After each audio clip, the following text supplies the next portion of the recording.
Hello guys, welcome back to another video. तो guys इस video में हम लोग बिलो 100 रुपीज़ ट्रेड करने वाली बहुत ही एक बेहतरीन कंपनी के बारे में डिस्कस करने वाले हैं। ये बेसिकली इलेक्ट्रिक व्हीकल से रिलेटेड कंपनी रहने वाली है। कंपनी करीब 90% के आसपास की एक साल की रिटर्न है कंपनी की। डिविडेंड पेइंग कंपनी है और उसके साथ साथ अगर लास्ट 5 ईयर्स की प्रॉफिट ग्रोथ कंपनी की कैलकुलेट किया जाए तो वो करीब 185% CAGR निकल के आ रही है। कंपनी तो प्रॉफिटेबल है ही है, उसके साथ साथ कंपनी टोटली डेट फ्री भी है, मतलब जीरो डेप्ट है कंपनी के पास।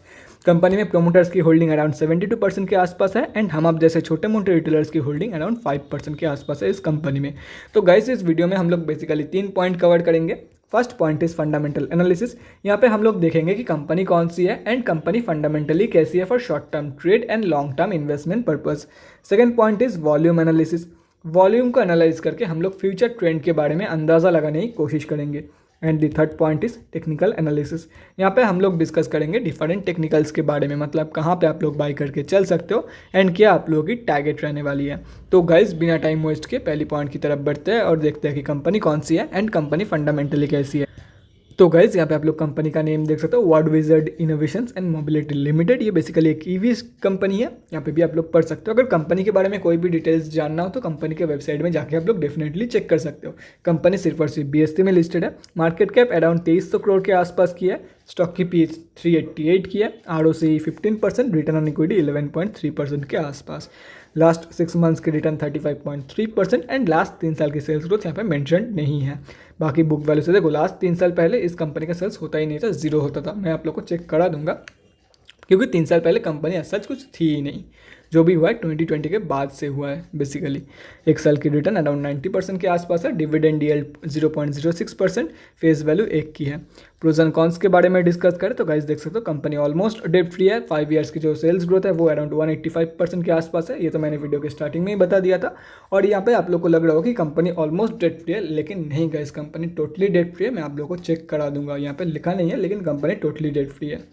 डेप्टेड इंप्रूव हुई है कंपनी में। बाकी अगर कॉन्स में डिस्कस करें तो बुक वैल्यू से काफ़ी ऊपर ट्रेड कर रही है एंड 3 साल की रिटर्न ऑन इक्विटी काफ़ी कम है कंपनी की। क्वार्टरली रिजल्ट के बारे में डिस्कस करें तो गाइस यहाँ पे देख सकते हो दिसंबर क्वार्टरली की रिजल्ट आउट हो चुकी है एंड दिसंबर की क्वार्टर में कंपनी ने 3 करोड़ के आसपास की प्रॉफिट दिया है। और कंपनी के अगर प्रॉफिट के ग्राफ देखा जाए तो काफ़ी सही निकल के आ रही है। और यहाँ पे आप लोग देख सकते हो 2020 में सेल्स जीरो थी कंपनी की। जो भी सेल्स हुआ है 2020 के बाद से चालू हुआ है कंपनी में, मतलब 2020 में चालू हुआ है, लेकिन यहाँ पे 2020 फाइनेंशियल ईयर के बारे में बात हो रही है, देख सकते हो। यहाँ पे अगर देखा जाए तो प्रॉफिट के ग्राफ देखो, 2 करोड़, उसके बाद डायरेक्ट 6 करोड़।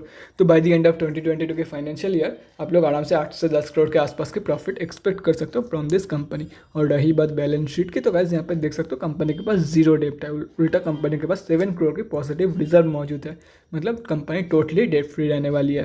कैश फ्लोज के रिगार्डिंग कोई भी लेटेस्ट अपडेट नहीं है। तो डायरेक्टली हम लोग चलते हैं शेयर होल्डिंग पैटर्न की तरफ। यहाँ पे आप लोग देख सकते हो प्रोमोटर्स की जो होल्डिंग है वो अराउंड 72% के आसपास है। FIIs ने लास्ट क्वार्टर में अपनी होल्डिंग इंक्रीज किया है और प्रोमोटर्स ने सितंबर के क्वार्टर में अपना होल्डिंग इंक्रीज़ किया है। यहाँ पे अगर देखा जाए तो पब्लिक के होल्डिंग में काफ़ी सारे बड़े रिटेलर की भाग है। यहाँ पे देख सकते हो कितने सारे बड़े रिटेलर है यहाँ पे। अगर ये सब कुछ कैलकुलेट करते हो तो हम अब जैसे छोटे मोटे रिटेलर की जो होल्डिंग है वो अराउंड 5.67% के आसपास निकल के आ रही है इस कंपनी में। अभी कंक्लूजन पे आते हैं कि कंपनी एक्चुअली कैसी है for short term trade and long term investment purpose. देखो गाइस, शॉर्ट टर्म के लिए तो मैं ऐसा रिकमेंड नहीं करने वाला हूँ। क्यों नहीं करने वाला हूँ? कंपनी की जो लास्ट 6 मंथ्स की रिटर्न है वो अराउंड 35% के आसपास है। इसीलिए शॉर्ट टर्म में मैं आप लोगों को ऐसा रिकमेंड नहीं करने वाला हूँ। अगर जाना है तो लॉन्ग टर्म में जाओ, अदरवाइज स्विंग ट्रेड करके पैसा कमाओ। कंपनी बहुत ही बेहतरीन है, ईवी कंपनी है, मतलब फ्यूचर प्रूफ बिजनेस है। फ्यूचर में इन्हीं लोगों का चलने वाला है। मैक्सिमम पेट्रोल एंड डीजल गाड़ी जो है वो बंदी होने वाला है अगर 5 से 10 साल बाद देखा जाए तो मैं यही बोलूँगा काफ़ी सही कंपनी है। अगर आप लोग एक ईवी स्टॉक ढूंढ रहे हो तो ये एक काफ़ी सही स्टॉक है। एंड अगर आप लोग one of the best company ढूंढ रहे हो फॉर इन्वेस्टमेंट अंडर 100 रुपीज़ तो भी ये एक बहुत ही सही कंपनी रहने वाली है आप लोगों के लिए। तो गाइस ये तो हो गया हमारा फर्स्ट पॉइंट। अभी हम लोग बढ़ते हैं हमारे सेकेंड पॉइंट की तरफ और देखते हैं कि आज कंपनी में क्या हुआ है बेसिकली। तो गाइस सिर्फ और सिर्फ BSE में लिस्टेड कंपनी है। तो हम लोग आ चुके हैं BSE के वेबसाइट पे। यहाँ पे देख सकते हो कंपनी जो है वो BSE के ग्रुप B में लिस्टेड है, यहाँ पे देख सकते हो। एंड अगर आज के बारे में डिस्कस करें तो गाइस यहाँ पे डिलीवरी परसेंटेज एक बार चेक कर लेते हैं, 57.72 और लगभग 4 लाख के आसपास क्वांटिटी में आज ट्रेड लिया गया है। एक बार हम लोग को ये भी चेक करना है कि ये जो वॉल्यूम निकल के आ रही है कंपनी की, क्या ये कंपनी की एवरेज वॉल्यूम है, एवरेज से ज़्यादा है या एवरेज से कम, वो तो हम लोग को BSE के डेली चार्ट में ही जाके पता लगेगा। लेकिन अगर वॉल्यूम की स्ट्रेंथ देखा जाए तो वॉल्यूम की स्ट्रेंथ मॉडरेट है। कुछ ज़्यादा भी नहीं है, मतलब वीक भी नहीं है, स्ट्रॉन्ग भी नहीं है। तो गाइस अभी हम लोग बढ़ते हैं BSE के डेली चार्ट की तरफ और देखते हैं कि ये जो वॉल्यूम है क्या कंपनी की एवरेज वॉल्यूम है, एवरेज से ज़्यादा है या कम। उसके साथ साथ हम लोग ये भी देखेंगे कि कहाँ पे आप लोग बाई करके चल सकते हो एंड क्या आप लोगों की टारगेट रहने वाली है। तो गाइस बिना टाइम वेस्ट के BSE के डेली चार्ट की तरफ बढ़ते हैं।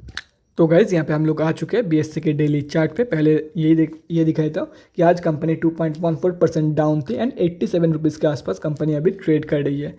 वॉल्यूम दिखाया था, वॉल्यूम की स्ट्रेंथ तो मॉडरेट थी, लेकिन पिछले कुछ दिनों से कंपनी की जो वॉल्यूम है वो एवरेज वॉल्यूम से काफ़ी कम निकल के आ रही है।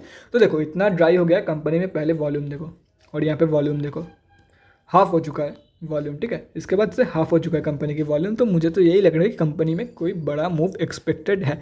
तो मैं आप लोग को यही बोलूँगा, जब कंपनी 82.2 के आसपास, देखो कंपनी एक प्रॉफिटेबल कंपनी है और प्रॉफिट की ग्राफ जो है कंपनी की हर क्वार्टर में पिछले क्वार्टर का रिकॉर्ड तोड़ती है कंपनी, ठीक है। तो मुझे नहीं लगता कि कंपनी नीचे की तरफ ब्रेकआउट देने वाली है, अगर ब्रेकआउट देगी तो ऊपर की तरफ ही देने वाली है कंपनी। तो इसीलिए मैं आप लोग को यही रिकमेंड करूंगा 82.2 के आसपास अगर आप लोगों को मिलता है company, then you can definitely go for it for the target of 98, 112, 128 and almost 143 rupees. और अगर मान लेता है कि बाई चांस यहाँ से स्लिप कर जाती है, यहाँ से कंपनी अगर बाई चांस सपोर्ट नहीं लेती है और यहाँ से स्लिप कर जाती है तो फिर नीचे की तरफ कोई बड़ी मूव दिखाई देती है, क्योंकि ये स्टॉक मार्केट है, कुछ भी हो सकता है। और यहाँ पे अगर देखा जाए तो यहाँ पे head and shoulder, approximate head and shoulder pattern form हो रही है। और ये सबको पता है कि अगर हेड एंड शोल्डर पैटर्न मतलब इन्वर्टेड नहीं, अगर normal head and shoulder pattern form होती है तो ब्रेकआउट नेक लाइन के नीचे ही होती है, मतलब नीचे की तरफ। तो अगर नीचे की तरफ ब्रेकआउट होती है तो इन्वेस्टर के लिए काफ़ी सही है। जो लोग भी इन्वेस्ट करने के लिए प्लान कर रहे हैं उन लोगों को काफ़ी सही प्राइस पॉइंट पे मिल जाएगा और स्विंग ट्रेडर भी उसका फ़ायदा उठा सकता है। जब कंपनी, देखो कंपनी तो इंटायर लाइफ के लिए नीचे नहीं जाएगी ना, कभी ना कभी किसी ना किसी सपोर्ट से तो कंपनी बाउंस बैक देगी ही देगी। जब कंपनी बाउंस बैक देगी, बाउंस बैक के टाइम बाई करना है फॉर दी अपर टारगेट, या तो फिर कंपनी अराउंड 66 की रेंज से बाउंस बैक देगी, या तो फिर 51 की रेंज अनएक्सपेक्टेड है, बाकी स्टॉक मार्केट है, नथिंग इज इम्पॉसिबल। हो सकता है 51 की रेंज कंपनी शो कर दे। जो लॉजिकल पॉइंट है वो है 66 की रेंज। अगर यहाँ से कंपनी बाउंस बैक देती है then you can definitely buy for it, go for it for the target of 82, 97 and 112। अगर कंपनी बाई चांस यहाँ से बाउंस बैक दे रही है, मतलब यहाँ तक अगर गिर जाती है कंपनी और अगर यहाँ से बाउंस बैक दे रही है तो फर्स्ट टारगेट ये, सेकंड ये, थर्ड ये, फोर्थ, फिफ्थ एंड सिक्स, सभी के सभी टारगेट्स आप लोगों के सामने हैं, एज सिंपल एज दैट। और अगर बाई चांस 50 तक गिर जाती है तो आप लोग डेफिनेटली आंखें बंद करके, जो लोग भी इन्वेस्ट करना चाहता है वो लोग आंखें बंद करके इसको बाय करके चल सकते हैं, क्योंकि काफ़ी सही कंपनी है और ईवी है। इसलिए बोल रहा हूँ एटलीस्ट 5 to 10 साल अगर आप लोग होल्ड करोगे तो हो सकता है 5 से 10 साल बाद इस कंपनी की जो प्राइस है वो 5000 या तो फिर एटलीस्ट 1000 से तो ऊपर ही मिलने वाली है आप लोगों को। तो guys that's it for this video, अगले वीडियो में मिलते हैं गाइज। Thanks for watching. और गाइज अगर आप लोगों के मन में कोई भी डाउट या क्वेरी रहती है स्टॉक मार्केट या किसी भी स्टॉक से रिलेटेड तो कमेंट सेक्शन में कमेंट करके मुझसे पूछ सकते हो, या तो फिर मेरे इंस्टाग्राम का लिंक आप लोगों को डिस्क्रिप्शन बॉक्स में मिल जाएगा, जाके वहाँ पर ही मुझे DM कर सकते हो for an 1-on-1 conversation. Thanks again for watching guys, bye guys and definitely guys stay safe.